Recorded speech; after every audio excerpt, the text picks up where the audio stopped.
9:30 നാടിനെ നടുക്കിയ ഈ ദാരുണ സംഭവം നടക്കുന്നത്.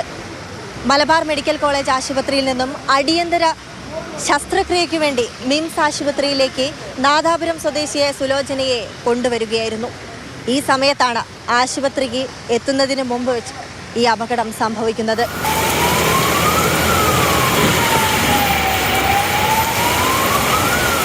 രാത്രി 2:30 മണിക്ക് ആംബുലൻസിൻ്റെ ഒരു അലാറം കിട്ടു.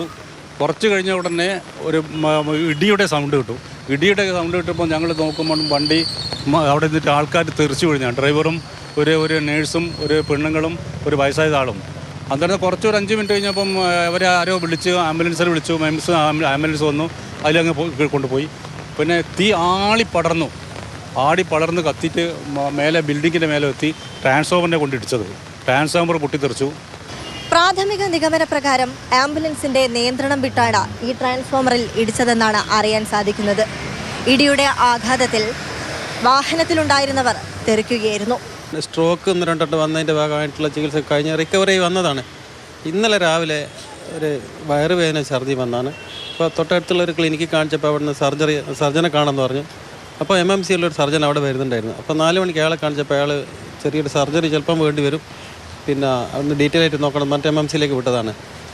അവിടുന്ന് രാത്രി CT എടുത്തപ്പോൾ ശേഷം പറഞ്ഞപ്പോൾ എന്തൊക്കെ അസുഖം കൂടുതലായി. അപ്പോൾ പെട്ടെന്ന് ഇവിടത്തേക്ക് മിംസിലേക്ക് പോകണമെന്ന് പറഞ്ഞ അടിസ്ഥാനത്തിലാണ് അവർ അവിടുന്ന് വിട്ടത്.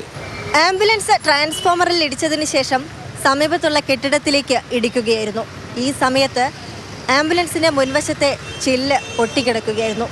ഇതിലൂടെ ഡ്രൈവർ ഇറങ്ങുന്നത് കണ്ട് സുലോചനയ്ക്കൊപ്പം ആശുപത്രിയിൽ കൂട്ടിരിപ്പിനായി എത്തിയ അയൽവാസിയായ പ്രസീത അതുവഴി ഇറങ്ങുകയായിരുന്നു.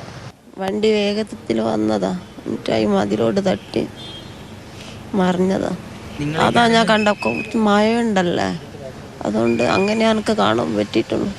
ഞാനും ഡ്രൈവറും ഡ്രൈവർ ഇറങ്ങുന്ന കണ്ടിട്ട് ഞാൻ ഇറങ്ങിയതാണ്.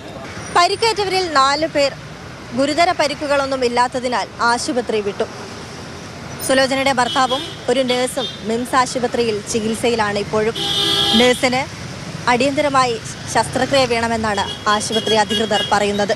ഇവിടെ എടുത്തു പറയേണ്ട ഖേദകരമായ ഒരു കാര്യമെന്നത് ചികിത്സയ്ക്ക് വേണ്ടി ആശുപത്രിയിലേക്ക് നിമിഷങ്ങൾ മാത്രമേ ഉണ്ടായിരുന്നുള്ളൂ. അതിനു മുൻപ് വെച്ചാണ് ഈ അപകടം സംഭവിക്കുന്നത്.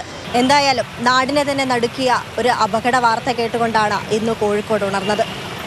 വിനോദ് മൊറാഴയ്ക്കൊപ്പം നയൻതാര, മാതൃഭൂമി ന്യൂസ്, കോഴിക്കോട്.